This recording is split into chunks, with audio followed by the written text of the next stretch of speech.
शौहर है वो अपनी बीवी को अपने बच्चों के सामने ही इस तरह ट्रीट करता है कि जैसे वो अपनी किसी नुकरानी को ट्रीट कर रहा है। जो लड़के की माँ है मैं तो उसको कसूरवार ठहराऊंगी। उसके ज़हन में है कि एक नौकरानी आएगी, मेरे बूट पॉलिश करेगी, मेरे मौजे रखेगी। वो बच्ची क्या सोचेगी कि इस शादी से तो मैं ना ही शादी करूं। जिन खातीन के शौहर जो हैं बाहर होते हैं तो वो गलत कदम उठाने पर मजबूर हो जाती हैं। मैं नहीं एडवाइस करूंगी कि खावंद बाहर काम कर रहा है और वो ससुराल में अकेली रह रही है। आपको पता है हर मिनट एक औरत पाकिस्तान में प्रेगनेंसी और उसकी रिलेटेड कॉम्प्लिकेशन से मरती है।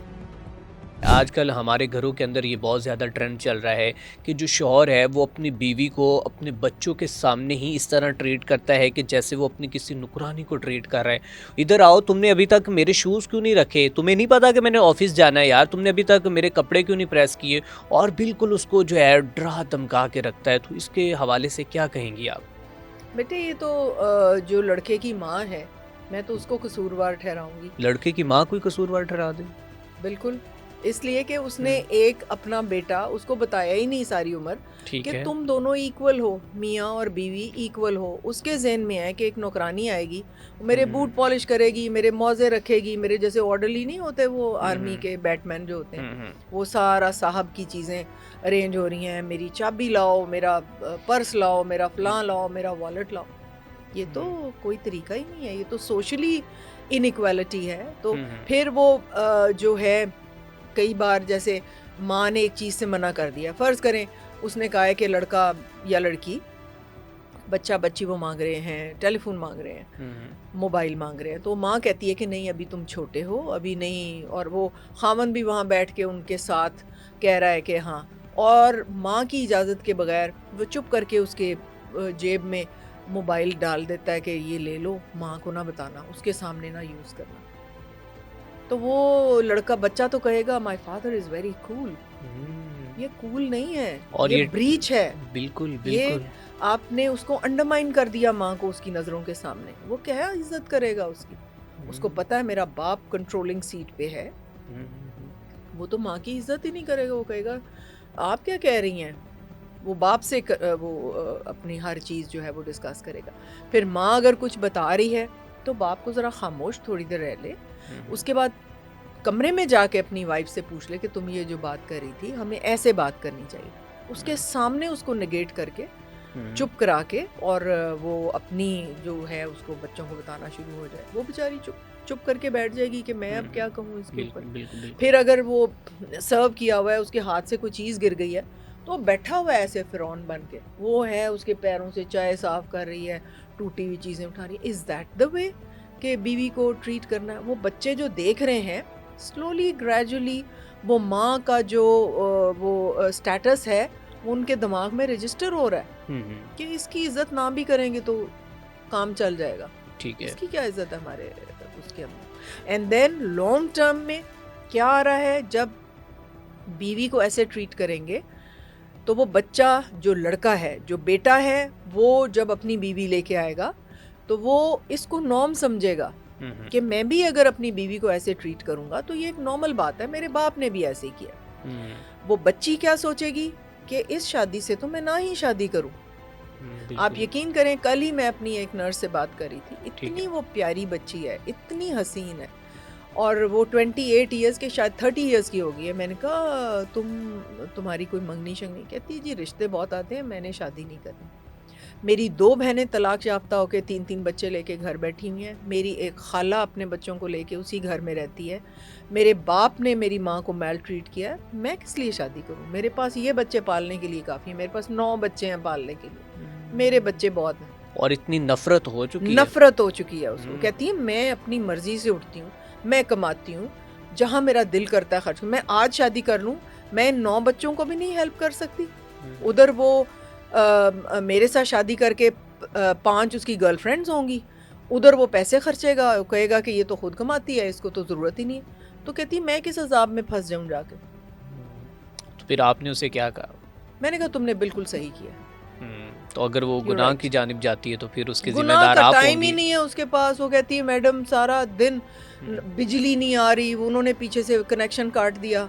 वो कमाती तो नहीं है वो सारी औरतें, वो जो 9 बच्चे पाल रही हैं उधर, इस बेचारी की पे है, या वो एक और बहन नर्स है वो कमाती है। बाप जो है वो शुगर से उसकी टांग कट गई हुई है, वो कहीं चौकीदार था वो भी नहीं। माँ जो है वो दिल के आर्जे में है, शुगर उसको भी है। फिर वो जो दोनों बहनें हैं, एक बहन काम करती है, एक बहन सारा दिन वो 9 बच्चों को पालती है। कैसे गाड़ी वो लेके चल रहे हैं, उसको बॉयफ्रेंड बनाने का टाइम ही नहीं है, उसको सोचने का टाइम ही नहीं है।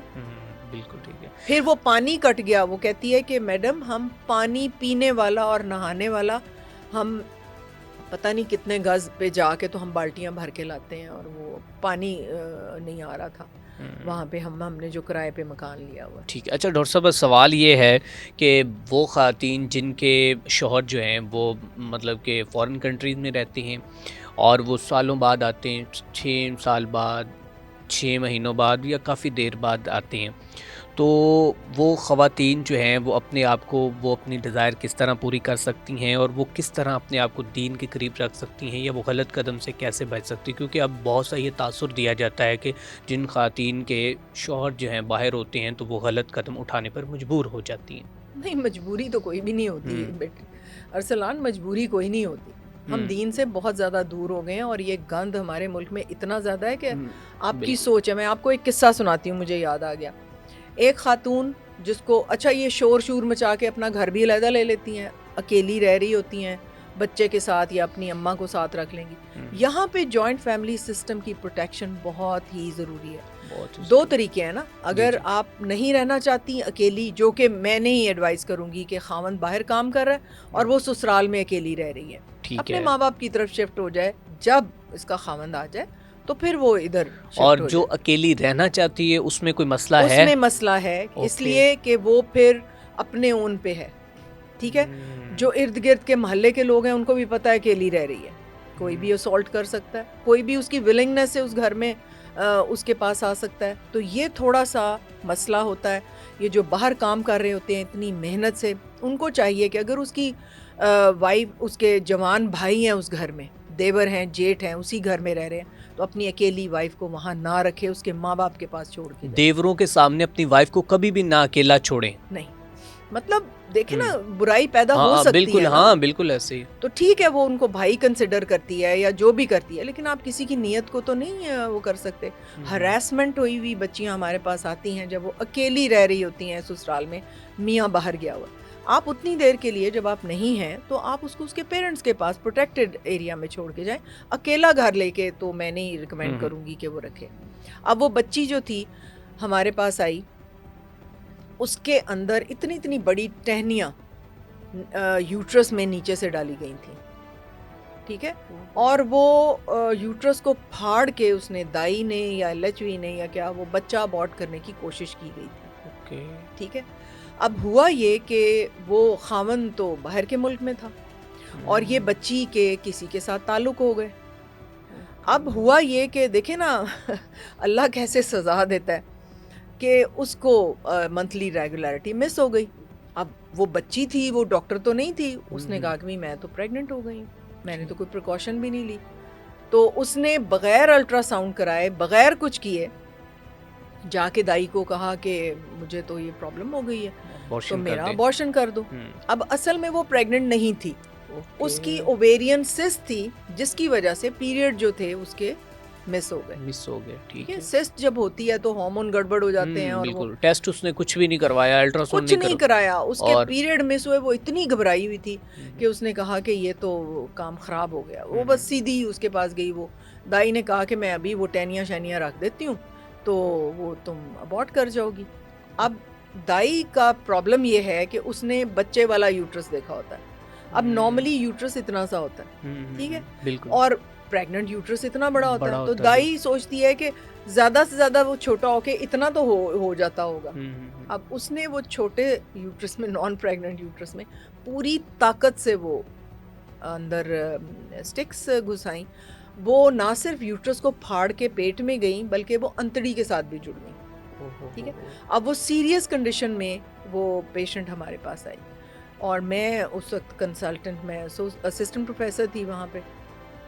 तो सुबह सुबह वो लेके आए उसको बहुत बुरे हालों में, पेट में भी पानी पड़ा हुआ और सब कुछ। तो वो स्पेशली मैंने फिर उसको खोला। वो जब मैंने उसको ओपन किया, नीचे से तो हमें वो स्टिक्स फील हो रही थी, तो ऊपर से जब मैंने ओपन किया तो वो स्टेक्स यूट्रस में से गुजर के और वो इंटेस्टाइन के साथ लगी हुई थी। इंटेस्टाइन अभी फटी नहीं थी, सिर्फ गैंग्रेनस हुई थी वहाँ पे वो। तो वहाँ से यकीन करें वो इतनी इम्पैक्टेड थी कि एक ने नीचे से स्टिक्स को पकड़ के खींच रही थी, ऊपर से मैंने यूट्रस को सपोर्ट किया हुआ था कि ये खींच के नीचे से स्टिक्स निकाल दे। वो पूरी ताकत के साथ मैंने उसको ऊपर से सपोर्ट किया और नीचे से मेरी जूनियर ने वो स्टिक्स खींची तो उसकी स्टिक्स निकली। और इस तरह के हज़ारों केसेस हमारे पास आते हैं। तो ये दीन से बेरा रवी इतनी ज़्यादा हो गई है कि आपकी सोच से भी आगे है। बिल्कुल। अब वो मार्केट में दवाइयाँ मिलती हैं, वो गूगल सर्च कर लेती हैं कि अगर अर्ली प्रेगनेंसी ज़ाया करनी हो तो आपको क्या पता उसका नंबर कितना। आपको पता है हर मिनट एक औरत पाकिस्तान में प्रेगनेंसी और उसकी रिलेटेड कॉम्प्लिकेशन से मरती है। हर मिनट में? हर मिनट में। हम जितने मिनट यहाँ बैठे हैं, सिर्फ डिलीवरी नहीं, ये अबॉर्शन रिलेटेड भी अगर इसमें शामिल कर दें तो ये मरती हैं, फिर हमारे पास आके मरती हैं टर्शरी हॉस्पिटल में, और हमें पता है कि कितनी आके फिर उनकी डेथ होती है वहाँ पे। अंतड़ियों में घुसाई होती हैं चीज़ें, वो अंतड़ियाँ रिकवर ही नहीं हो पाती फिर। तो डॉक्टर साहिबा, क्या वो फिर खातून इनफर्टिलिटी का भी शिकार होगी? इनफर्टिलिटी का शिकार, फिर बच्चा तो हो नहीं सकता। तो देखिए ना, बात तो एक दिन हाँ, वाज़िया हो जाती है। हाँ। आपको पता है, वो कहते हैं ना कि जब वो डोल बजते हैं तो उसकी आवाज़ तो आती है। और तो फिर जब मैंने उसको ओपन किया तो इतनी बड़ी ओवेरियन सिस्ट, और मुझे फिर पूरी कहानी समझ में आई कि ये तो प्रेगनेंसी थी ही नहीं, ये तो खामखा ये बॉट कराने गई, किसी को दिखाई लेती। अल्ट्रासाउंड की शायद उसके पास पैसे भी नहीं होंगे या क्या होगा, वल्लाह भी, आलम हाँ, क्या। बिल्कुल बिल्कुल बिल्कुल ऐसे ही है। लेकिन वो इतनी घबरा गई कि वो दाई के पास गई। उसने कहा जी कोई मसला ही नहीं, मैं अभी रख देती हूँ तो आपका बच्चा तो ज़ाया हो जाएगा। तो अच्छा, बच्चा तो था ही नहीं मैम, उसमें। ये डिज़ायर होती हैं, फ़िज़िकल नीड होती हैं, तो ख़वातीन अगर उनके शौहर बाहर हैं तो वो किस तरह अपने आप को वो जो है कंट्रोल करें? और उन शौहरों को क्या कहना चाहेंगी कि 4-4 साल तक वो अपनी बीवियों से ही नहीं मिल रहे हैं, वो पैसे के पीछे इतने चले गए हैं कि वो कहते हैं कि चलो जी 4 साल बाद जाना, 1 महीना रह के मैंने वापस पैसे आ के पीछे नहीं चले गए बेटे, हुँ। वो तो इतनी मेहनत कर रहे हैं बेचारे। मुझे तो उनसे पूरी हमदर्दी है कि वो अपनी सेक्सुअल डिज़ायर्स को वहाँ कैसे कंट्रोल में रखते हैं। आप देखें ना, मर्द की तो ज़्यादा, बिल्कुल। वो बेचारे वहाँ मेहनत करते हैं, कमा कमा के माँ बाप को भेजते हैं, उसके बीवी बच्चों को भी नहीं वो देते। वो खुद कि नहीं पुत्र तू नहीं आना, तू कमाओ थे। उनकी बला से वो बीवी से मिल रहा है, नहीं मिल रहा, औरत की सेक्सुअल डिज़ायर्स क्या हैं या उन दोनों की इंटीमेसी का कितना है, वो उनके पेरेंट्स को कोई परवाह नहीं है। उन्होंने अपनी 3 बेटियों की शादी करनी है बेटे की कमाई पे। तो ये तो अजीबो गरीब हालात है। भाई तुम शादी मत करो उसकी, जब तुम्हारी 3 बेटियों की शादी हो जाए, यानी उस बच्चे की बहनों की शादी हो जाए, तब तुम शादी करके लाओ किसी को। वो एक नौकरानी ले आते हैं कि अब माँ बाप, बूढ़े माँ बाप की खिदमत करेगी, और वो भी काम हो गया, उधर से पैसे आ रहे हैं, वो अपने लिए इस्तेमाल हो रहे हैं। ये तो अजीब ही सिस्टम है हमारे मुल्क में। वो बेचारे बच्चे इतना सफ़र करते हैं, वो जो बाहर के मुल्क में कमाने गए होते हैं। फिर बच्चियां भी दीन से दूर हैं अब, और उनमें से कितनियों के एक्स्ट्रा मैरिटल रिलेशन है, आपको क्या पता कि वो सब्जी लेने के बहाने कहाँ जाती है। तो ये तो बहुत ज़्यादा है, क्योंकि फिर इवेंचुअली तो हमारे पास पब्लिक हॉस्पिटल्स में आती हैं ना। बिल्कुल ऐसे ही, बिल्कुल ऐसे ही।